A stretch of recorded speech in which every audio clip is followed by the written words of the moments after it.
Reels वाली बहू। प्रज्ञा को रील्स बनाने का बड़ा ही क्रेज है और वो दिन भर रील्स बनाती रहती है। खाते पीते घूमते फिरते घर में कॉलेज में रील्स बनाने के कारण प्रज्ञा पूरे कॉलेज में हाईलाइटेड है। जहां उसकी रील्स सभी को पसंद आते हैं, वहीं मनीषा चिंता में डूबी रहती है। एक रोज जब खाते हुए प्रज्ञा रील्स बना रही होती है, तब मनीषा कहती है, 1 मिनट भी चैन नहीं है इस लड़की को।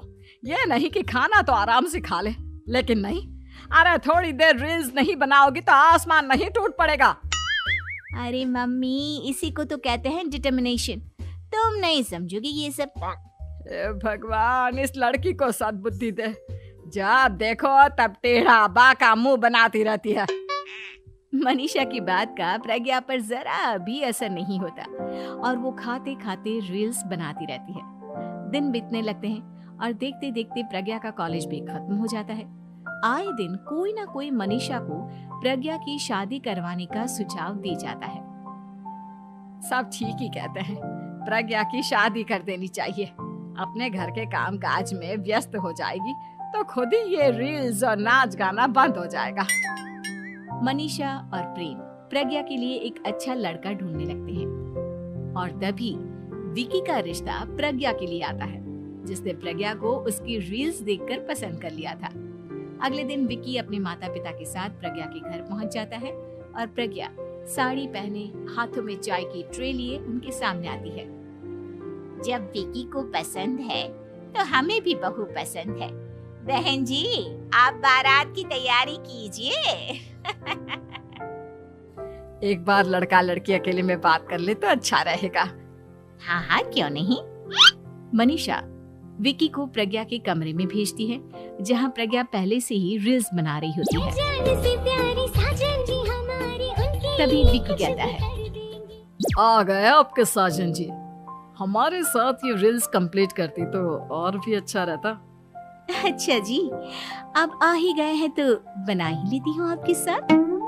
दोनों मिलकर रील्स बनाते हैं।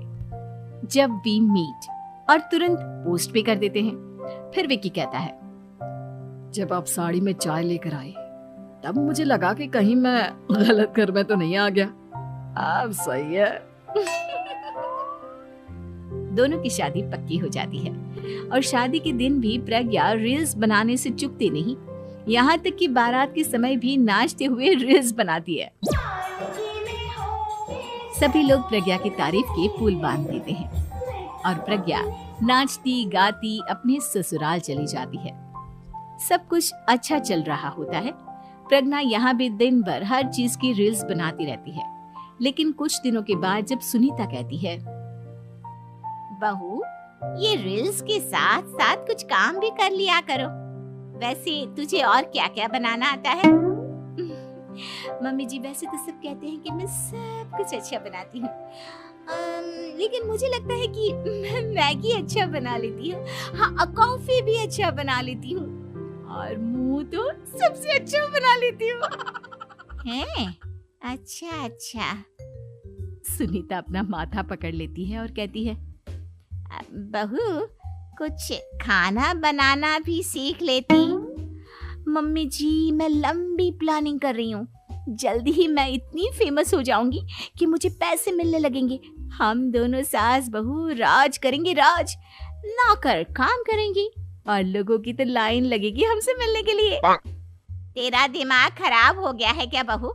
हंसी मजाक तक ठीक है, लेकिन इस तरह घर नहीं चलते। जितना जल्दी हो इस घर के तौर तरीकों को सीख लो। प्रज्ञा मुंह घुमाकर चली जाती है और तुरंत उसी वक्त एक रील बनाती है। ये देख सुनीता का गुस्सा 7वें आसमान पर चला जाता है और विकी के घर आती ही सुनीता उसे सब कुछ बताती है। विकी भी अब प्रज्ञा की इन हरकतों से परेशान हो जाता है। तुम टेंशन मत लो मम्मा, मैं देख लूंगा।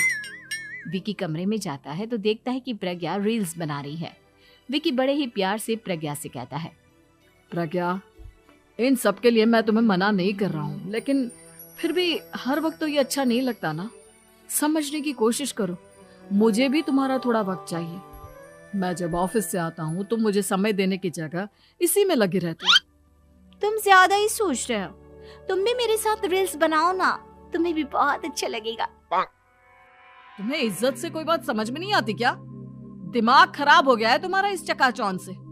अगर तुमने अपना रवैया नहीं बदला तो मैं तुमसे दूर चला जाऊंगा। तुम ही रिश्ता लेकर आए थे, मुझे लड़कों की कमी नहीं थी और ना आज है। विकी दरवाजा पटककर चला जाता है। धीरे धीरे विकी प्रज्ञा से दूर होता जाता है। एक रोज मनीषा प्रज्ञा के ससुराल उससे मिलने जाती है। तब सुनीता उससे कहती है, बहन जी, अब आई हैं तो कुछ दिन यहाँ रहकर जाइएगा, आप ही का घर है। हाँ मम्मी, बहुत दिन हो गए तुम्हारे साथ एक भी रील नहीं बनाई मैंने। प्रज्ञा तुरंत अपने फोन में रील्स ऑन कर लेती है। ये सब मुझसे नहीं होता। तेरा ये भूत अभी तक नहीं उतरा क्या? बहन जी, आप कुछ कहती नहीं क्या इसे? जब आप ही कुछ नहीं कर पाई तो मैं कर ही क्या सकती हूँ। सास तो वैसी ही बदनाम है। शाम को घर की लाइट चली जाती है और मनीषा प्रज्ञा से कहती है, मेरे घुटनों में बहुत दर्द हो रहा है, तू लाइट का कुछ इंतजाम करना बेटा। अच्छा, कैंडल जला देती हूँ मम्मा। प्रज्ञा गाते हुए कैंडल जलाती है और खिड़की के पर्दे के पास रख देती है। मनीषा, जिसे बहुत दर्द हो रहा है, वो सो जाती है और प्रज्ञा हमेशा की तरह अपने रील्स में लग जाती है। उधर कैंडल की वजह से पर्दा आग पकड़ लेता है और मनीषा के कमरे में आग लग जाती है। बचाओ, कोई है, बचाओ। सभी भागते हैं और विकी कमरे की आग बुझाने में लग जाता है, लेकिन तब तक मनीषा आधी जल चुकी थी। मनीषा की हालत देख प्रज्ञा रोने लगती है। विकी मनीषा को तुरंत हॉस्पिटल ले जाता है और उसे एडमिट कराता है। विकी प्रज्ञा से कहता है, देख लिया ना, तुम्हारे इस नाच गाने की वजह से आज तुम्हारी माँ की जान जाते जाते रह गई। अब पता नहीं तुम और क्या चाहती हो।